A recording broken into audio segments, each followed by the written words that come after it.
Welcome to the module on SAFE. Since our textbook offers basically nothing on safety pertinent to the state of Florida, I'll go through the main rules and regulations.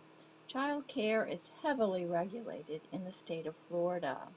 The statutes and the Florida Administrative Code are those documents that tell us exactly how to maintain safe child care facilities. If you're in child care or you plan to be in child care, you must be familiar with these regulations. Let's start off with a few definitions since both of these documents were created by our legislative process. A law is simply a bill that has been passed by the Florida legislature, signed by the governor, and it then is put into a permanent collection, and these state laws then become known as Florida statutes. The rules then are how the law will be implemented or interpreted or described. These then are referred to as the Florida Administrative Code, or more lovingly referred to as FAC. Okay, how do laws protect our children? Pretty common sense. We will be able better to monitor their growth and development. We'll talk about child abuse in a later mini lecture. We would hope in our facilities they are safe and secure. Their health and nutritional needs are being met. Families feel comfortable that their children are in safe environments, and there are specific responsibilities that as child care providers we take on when we take care of children. The statutes, as listed in the first slide, is our permanent collection of the state laws. The ones that govern us in early childhood is Chapter 402, Health and Human Services. I have offered the link here and within the module for those of you that want to look through. I think it's about 100 pages of legislation. Certainly not necessary, but kind of interesting to browse. The Florida Administrative Code, which is probably a little bit more important to us, and here again I have given you the link, is the rules and basically regulations that govern us in our child care facilities. The 65C-22 contain all of the licensing standards that we need to become familiar with as the early childhood profession.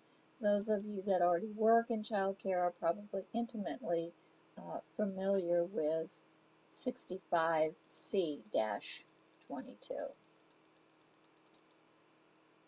Okay, we are there. Okay, so who enforces all of these rules and regulations? Yep, Florida Department of Children and Families. Their mission, as you can see here, is to ensure health, safety, and the well-being of children, which should, of course, be our missions as well. Okay, licensing standards. To start with, what you need to work in the childhood field, and these are the requirements for training that you must meet. You can be hired, as we say, off the street, but you need to begin this training within 90 days of employment. It is a 50 clock hour introductory training, 30 hours of rules and regs, and then a 10-hour component of a specialization.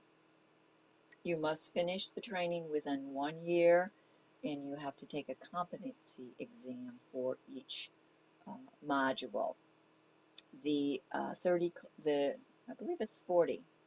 No, 30 clock hour is $10, and then I believe your 10 hour is an additional 10 for each exam. You also pay $10. If you do not pass it, you pay the $10 again.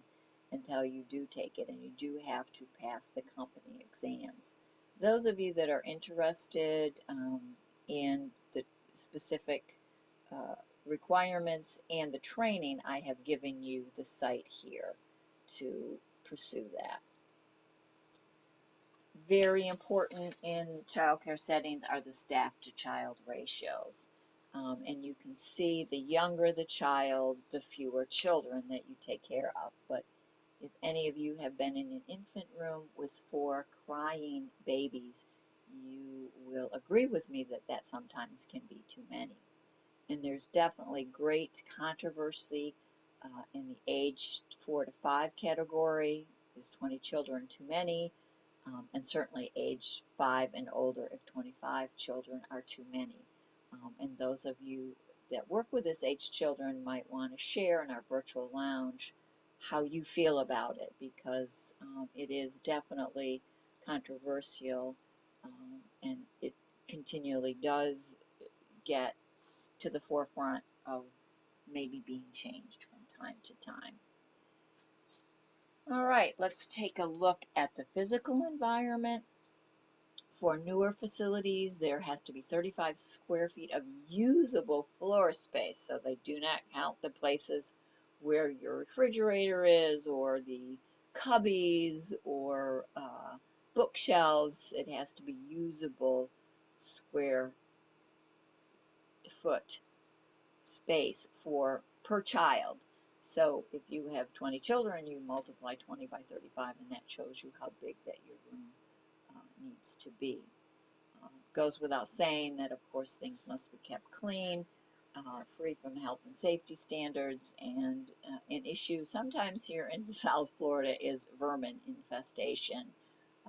We all live with cockroaches, but you do have to keep them under control. The outdoor space requires 45 square feet per child, but that is for 1/2 of your population. So if you have 100 children, that would be based on 50. It assumes that not all of your children are going to be outside at one time.